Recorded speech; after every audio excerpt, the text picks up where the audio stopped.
Let's talk about recovery stories now. How have you seen hope act as an anchor in your own life during seasons of uncertainty?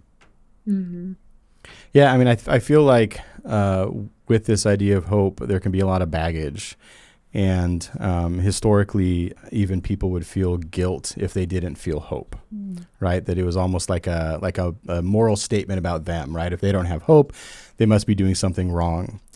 And I think personally what I've experienced is that as I'm willing to just be realistic about wherever I am, right, in life, relationships, recovery, emotions, all of that, that if I'm willing to sit with that and sort through it, then hope is this idea that there's something better than this, right? And it's kind of like the opposite of despair, right? That despair is like this is not going anywhere. This does not end well. I die alone.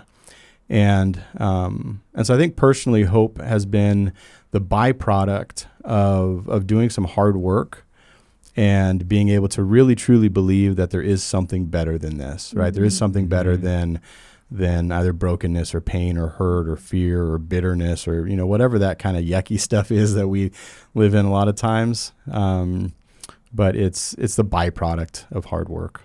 Mm-hmm.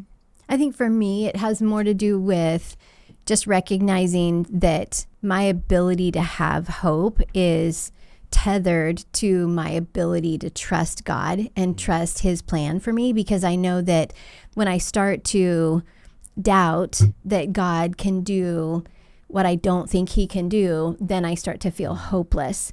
But when I remind myself that God is faithful and that he has seen me through these other times, I can trust that, even though sometimes I say, okay, I can totally trust you, totally confess, give it all up, place it before the Lord, whatever my struggle is at the moment.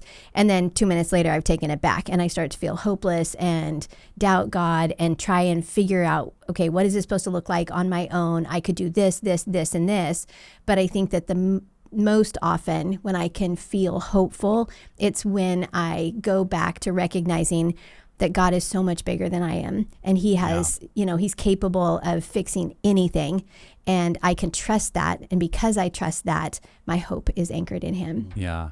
Yeah, I think hope is having a belief that this story can have a different ending than the one I'm currently seeing. At the time that we're recording this, we're coming up on Easter, and it always makes me think of one of my favorite passages, which is the two men who are on the road to Emmaus, and Jesus kind of incognito appears to them, and it's really evident from their conversation that they're pretty hopeless. Like, they thought he was going to be the Savior, they thought, and now he's dead, and his body's gone, and they're not saying his body's gone like in hope. They're like, what else can happen? Like, this is horrible, and they're downcast, and they're dejected. And then obviously Jesus, when he reveals himself to them, they're rushing back to Jerusalem with hope, right? Because they realize this story is going to end differently than we thought. Something can happen. And I think when we're maybe stuck in a pattern of addiction, or we have a spouse or loved one that is, and it's been a repeated pattern over time, that hopelessness can set in of just time and time again, this story has the same ending, and can anything change? And when we're stuck in a place of hopelessness like that, it can be debilitating. We can lose the motive to even try any longer. But if there's a belief that says this story can have a different ending, and I think that's what Jesus is in the business of doing. And at the Summit, what we want to help emphasize in people's story, whatever angle in the story they're coming in, that Jesus can meet us there, and that the story could have a different ending than maybe what our past or our trauma or the voice of pain would say in our lives. And when there's hope, it's a game changer. I think too about our recovery. Early on for my wife, it was so key because she would say after 10 years of marriage and my repeated confessions of relapse that she had lost hope. And it was just always more of the same, more of this time will be different, and here's why, and then it wouldn't be any different.